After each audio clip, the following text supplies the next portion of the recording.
Hi guys, welcome back to the island of Koh Cham here in south of Thailand. And I wanted to make this video because I have an issue with myself. I haven't been really filming anything lately. Like bit of test footage here and there, but not actually kind of like enjoying the process of filmmaking. So I'm gonna set myself like a small challenge and a thing that you can do as well. And I promise this will help you a lot when it comes to upgrading your skills. So let's go.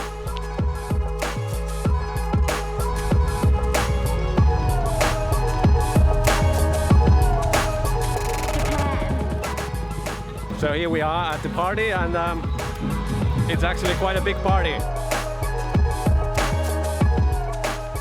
Okay, so I was explaining about the challenge earlier, and I'm gonna shoot a 20-second video, so just 20 seconds, because often if you try to shoot a longer video, you end up making it, at least I end up making it way big, like way too big of a deal. So just to get me back in the habit of making videos and shooting more, I'm gonna shoot a 20-second video, just 20-second video. I'm gonna use the A7 III and a simple mic on top of it. And I have a monopod here as well, so I'm gonna use that for making the footage slightly more stable. My gimbal broke, so I can't use my gimbal. But okay, I'm just gonna use one prime lens, 50mm, and yeah, let's see how it goes.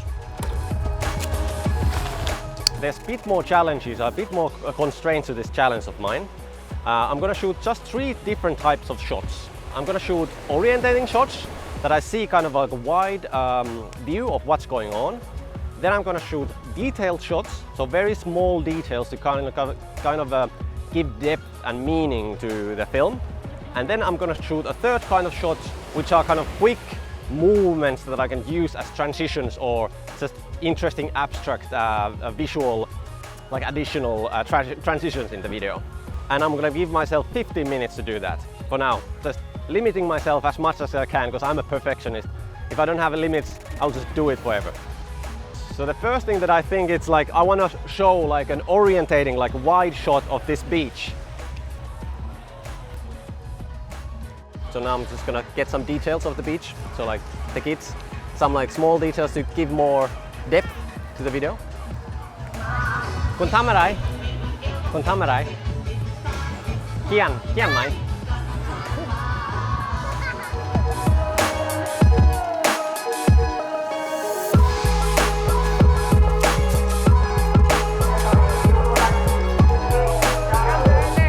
So now I have quite a lot of footage of people, and like overall, now I want to go and collect some beautiful details. For example, the flags or the sky with the leaves and stuff.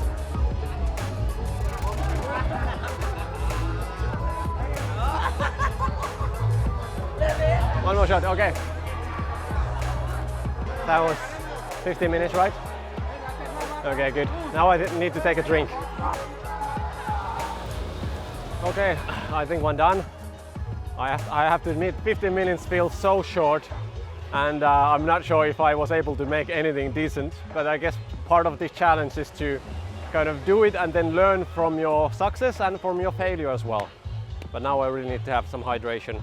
Next, let's go back to the computer and let's look into the like how did I eventually edit this whole thing. But let's look at the video now.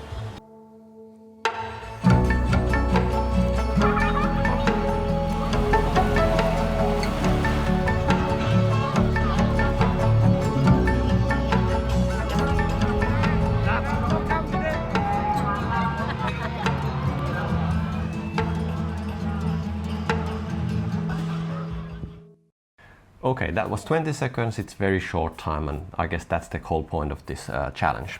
Let me now quickly show you on Premiere, like the edit, what we did on the edit. And here, oh, let me take the sound off. Here on Premiere, I have 3 tracks, and I have organized all the tracks on these all the clips on these three different tracks. And that's actually how I did the edit. I first organized them to be in these 3 categories, like orientating clips, details, and then these transitions. So here you can see that on the first track, we have these orientating clips, and the second track, we have these details, and then on the third one, we have these kind of abstract transitional clips. And I just cut it down, I took a lot of bad footage away and then just assembled the edit, and that's about it. And then this adjustment layer here on top is the color grade. So this is the hybrid low gamma 3 profile from Sony, and this is the color grade, giving it this kind of like a cinematic, well, film emulation look. Okay, so what I learned by doing this challenge. First of all, I learned 3 things. First of all, the A7 III doesn't have as good sensor stabilization as GH5, so I can't be so careless with it. That's a good thing to learn. I guess I knew it already, but I don't really remember it. The second thing was that when we got there, we just started shooting, and actually now that I think of it, a better thing would be to just go around and look around a bit before starting actually shooting. So that's one other thing that I learned, like just plan with before you start shooting, or at least get some kind of an idea what's going on. And the third thing is that, well, I can't really explain it because it's kind of like silent understanding. Something I know, but I can't really explain. And I guess that's the beauty of this challenge, that you get a lot of this kind of silent knowledge. I understand better on how to, for example, compose when I'm moving my camera, or how to shoot details, or like how to find interesting patterns or something like this that I can't really tell you, but I know that I learned it from this little challenge. And that's the whole thing, that you kind of gain this experience by doing these learning circles that you do, and then you examine your work, you think what's good, what's bad, and then you learn from that, and then you can do it again because it's only 20 seconds. So I recommend you to try this as well, because I have been doing this a lot and I really like it. And yeah, I guess that's it. And is there something else I would like to say? No.